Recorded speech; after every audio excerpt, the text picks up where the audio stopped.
Apparently, the Avs' third period greatness also now applies to their power play. Avs win over the Carolina Hurricanes 5-3. I don't really even know what to say at this point. I certainly had my doubts during this game. I think justified. Giving up a shorthanded goal is not a good thing to do, but the Avs' errors seemingly just don't matter because they're almost always able to overcome them. And while the hole may well have been created by special teams for the Avs, it's special teams that gets them out of that hole too in this game. Let's not get ahead of ourselves though. We start in the first period where this is a pretty even game. Two good teams going up against each other, going pretty back and forth at 5-on-5. It's the type of matchup you want to see out of clearly the best team from the Western Conference and arguably the best team from the Eastern Conference. No need to get into that debate in this video. Carolina's a good team, though. That back and forth includes the Avs killing 2 penalties, good job there, and then getting a power play late in the period. And sports are funny and stupid sometimes. The Avs actually look pretty good for the majority of this power play, generate a couple of good dangerous chances, and then this happens. Avs running their typical power play zone entry setup here. MacKinnon does a good job to get this puck in deep and find a way to try to get it back to the point. It's a bit awkward, and Cale Makar feels pressured as he has to throw this puck down to himself. Carolina playing super aggressive on the power play. They do this all night. They really want to challenge the puck up high. So as Makar feels the pressure, he tries to step away from it and just does not put a decent touch on this puck. Maybe you would have liked better options for him for one of the Avs high forwards to help a little bit, but they're not there to help. So when Makar loses the puck, he's also not able to make up for his mistake and gives a clean breakaway to Aho, who absolutely drops a nuke on Wedgwood. Multiple things can be true. Does Cale need to make a better play with the puck there? Yeah. Do the Avs probably need to recognize Cale's getting heavily pressured and have an outlet option high in the zone? Also, yeah. And then on top of all of that, Carolina's pretty good. They're allowed to make good defensive plays to create opportunities for themselves. If this was the first shorthanded goal of the year the Avs had given up, I don't think you have a whole lot of problem here. You tip the cap to Aho and say, nice play. Even if it wasn't the first shorty you've given up, if the Avs power play wasn't the flaming hot pile of garbage it's been all year, you're probably not too worried about this. But when you look at the big picture and you recognize this is the 5th shorthanded goal the Avs have given up, the 3rd in a month or less, and the fact that the 3rd period of this game hasn't happened yet and you have no faith in the Avs power play, yeah, it feels like a much bigger problem. It cost the Avs what should have been a good road period in the first, and they go to intermission down 1. Do you need a response goal though? Well, call the captain for that. It does not take long into the 2nd period for the Avs to get on the board. I think Nate just takes one step past the goal line here, but pretty much the entirety of this highlight is the Avs top line playing behind the goal line. Nate just cuts backs, leaves for MacKinnon. MacKinnon uses the space behind the goal line. All 3 Avs forwards really chopping down and pressuring on Carolina here. MacKinnon eventually tries to reverse it. He kind of gets bodied, but then Landeskog steps up and gets into the play. And from here, Gabe Landeskog says, you know what? You guys try and take this puck from me. I'm just not going to let you. I'm just going to be the stronger man all the way around the ice, get to some open space, get to the wraparound area, and then somehow find a way to put this puck into the net. Look, that's obviously a monster hockey play from Gabe Landeskog as an individual, but even then, I think it's harder than it looks to do. All of the being an unbelievably strong human being and just battling to the right spot, yeah, that looks really hard. But the wraparound actually going in, Landy has to put that puck in the perfect spot. It goes off that post and barely trickles across the goal line. If he misses to the wide side at all, it almost certainly goes off that post and out. And if he misses on the inside, it very likely hits Freddie Anderson and never even really comes close. To be that strong and to follow it up with a play that's that precise is unbelievably impressive. Does anything say Landy's back like him scoring the Avs' first goal of 2026? Maybe a little bit of serendipity there. And then you have the rest of the 2nd period, which is not as good. Not really all that bad at 5-on-5 from the Avs. They were just struggling to solve Freddie Anderson at times. But unfortunately, Zakhar Bardakov takes a really dumb penalty and the Avs pay the price for it. The Avs have been chasing Carolina around their offensive zone on their power play for well over 40 seconds at this point. It's a bit of a mess. Burns broke his stick early in the shift, and Jack Drury had to give his stick to Burns. And for the record here, I haven't had to say this year yet, really, but I am absolutely on team go to the bench and get a new stick. Playing 3.5 on 5, you're just not very effective. You're not doing a whole lot. Give yourself 5 seconds. If they score, they score. But if you have a stick, you're a lot more dangerous defensively than you are just standing there doing nothing.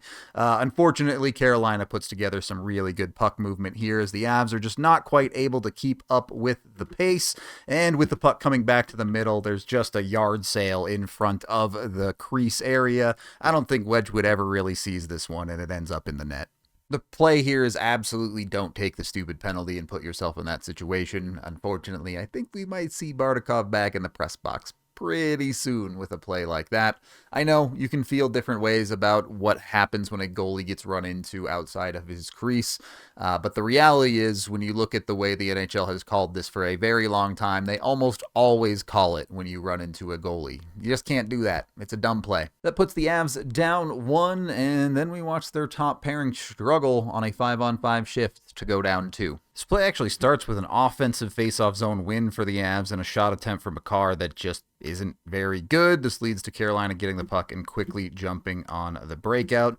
Really shouldn't be that dangerous. You have a 2-on-2 situation with what's supposed to be your best D pairing, and your forwards are getting back fine. So this is not an odd man rush, but Taves just doesn't quite execute. This is a play where I would say with Taves, it feels like 99 times out of 100 he gets his stick on this effectively and stops the play. But when he doesn't and it slips by him, now you're in a bit of trouble. You should still be okay though. All Taves has to do is get position and make sure this puck doesn't get to the middle of the ice, and you at least give your goalie a pretty good angle on a chance to stop this puck. And Taves fails to do so. He's not even really all that competitive here. It's a decent stick check, but he just gets worked through and doesn't do anything effectively, and then Wedgwood is not able to get across because he's expecting Taves to cover that. Look, Taves almost gets that. We're a couple of millimeters away from saying nothing about this play because it's a nice stick from Taves and the puck never gets there. But when the puck does get there, I do think you can expect a better play from Taves. He has to do a better job of stopping that play from getting to the middle of the ice and becoming dangerous. You have to keep him to the outside there, and there's been a few issues with this for Devon Taves as of late. With his offensive struggles this season, the defense has to be immaculate to make up for that, and it hasn't quite been there. I don't think we're anywhere near hitting a panic button necessarily, but Taves, you gotta step it up a little bit. This puts the Avs down 3-1, and they fail to score on 2 more power play opportunities in the third period. This is probably the third time in the past 15 games or so where the Avs special teams are set up to be the problem and why they lost. I was certainly dooming about them after the second. And then the third period. We all know the Avs are the best team in the league by 8 million miles in the third period. But up until now, I was not aware the third period fixes the Avs power play too. They draw a call immediately in the third and manage to convert. The Avs have skated up a storm and kept this puck in for pretty much the entire power play to this point, and that becomes a factor because Carolina is tired. So when MacKinnon tries the pass he loves to try, it's not a good pass, it's not effective, it wasn't going to do anything, but because Carolina's out of gas, a little bit of a puck fumble, and the Avs are able to maintain possession. If Carolina's fresh, they make that play, that puck gets out of the zone, and we're probably looking at another bad Avs power play. Instead, they get the reload, reset up, and go to work. MacKinnon back out up high like we love to see. He's going to go with a little floater play. Again, not my favorite play in the world, but the Avs have set themselves up well for it. Nuke up high, getting into the slot area. Down low, you have 2 guys, both screening the goalie and looking for a tip play, and that's exactly what happens. MacKinnon gets the shot through, and Nelson gets his stick on it, and the Avs get a power play goal. Look, you'll take power play goals right now for the Avs however you can get them, but I think this is pretty intelligent stuff from Brock Nelson. You spent 2 periods struggling to solve Freddie Anderson. What do? You go to the front of the net, you take away his eyes, you look for a tip play. He's able to get his stick on this one and bring the Avs within 1. 1. For whatever reason, it just seems like it has to be Brock Nelson on the Avs power play right now. Through this stretch of the season, he's the only one consistently scoring on the power play. The fact that the Avs have a guy like Brock Nelson to do that for them shows just how deep they are. All right, so you're back within 1, a little bit of faith revived in the Colorado Avalanche, but why wait? Less than a minute later, this game is tied. Carolina loading up on the breakout here. Notice where Ross Colton is, roughly center ice, maybe not the dot, but a little bit to the left side. As he exits the frame and Carolina looks to break out up this wall, Colton steps in, makes a very nice read on this, and is there to intercept the pass along the wall and give the Avs possession and head into the zone.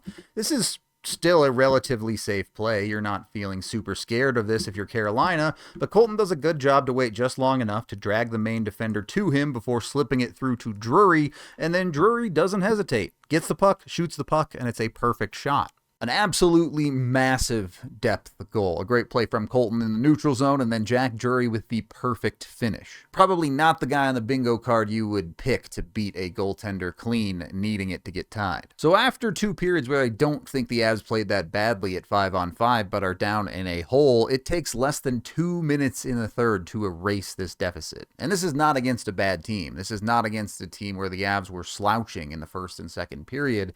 It's just the way hockey goes sometimes. And nothing phases the Avs. They come out, they make a statement in the third, and this is ridiculous at this point. I get doing it pretty consistently against bad teams. You can just be the better third period team, but they're now doing this to teams like Carolina too. It just seems like no one can stop them. And almost as if to win this game, the refs say you have to slay this demon, the Avs get another power play 6 minutes in, and they get the same result as the first third period power play. This is what the Avs power play is supposed to look like. Get a puck in deep, win a puck battle down low, and get it back out up high to complete your setup and get to where you want to be. Brock Nelson comes out and plays up high here. This is what the Avs have been doing the last couple games. It's their new changeup on the power play, and apparently it's working, so nice.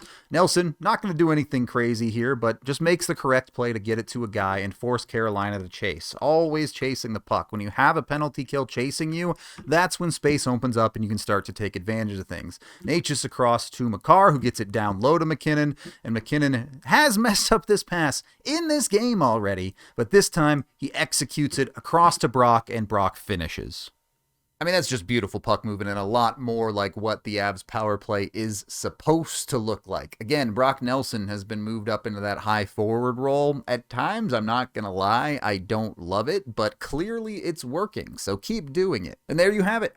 The Avs' game-winning goal comes on a power play. They scored twice on the power play. It's a bit of a funny situation where they needed it because the Avs go even on special teams. Your power play itself, technically a +1 at least. 2 for 5 on a power play is great as far as your scoring is concerned. Obviously, you got to stop giving up shorthanded goals, and if you look at the net of going 1 for 5, 20% is just okay. But it's an improvement on what Colorado has been doing. They score power play goals in 2 games in a row. There's at least signs of life here. And with the lead, the Avs take care of business. You get down to goalie pull time, and Nathan MacKinnon ends up getting the empty netter. Another goal he didn't technically score because people love taking penalties when Nathan MacKinnon's breaking in on an empty net, which I understand. That gets you to your 5-3 final, and the Avs have won 10 games in a row for the second time this season. They're just a monster. I don't know how else you talk about it. You get goals from your first, second, and third line centers, and one of your pretend centers in Gabe Landeskog too. Down the middle, they're that deep, and they're looking to get better at 3C. It's kind of wild. The Avs are drifting into a world where they're just out of touch with the entire rest of the league. The Avs are the best team in the league. With tonight, they have 69 points. Nice. But also, the worst team in the league, which is currently the Winnipeg Jets, has just 34. They've both played 40 games, and the Avs have doubled up the worst team in the league on points. That's how ridiculous they are. No one in the Eastern Conference is even within 15 points of the Avs. And the second place team in the NHL is currently 11 points behind the Avs, and the Avs have games in hand on them. The Avs looking around up here like, where'd everybody go? 2 10-game win streaks in a single season is genuinely unheard of, and we're not even to the halfway point yet. The Avs are something else. That is the end of this game video review. Thank you for watching. I am Rudo, and what do you even say about this team now?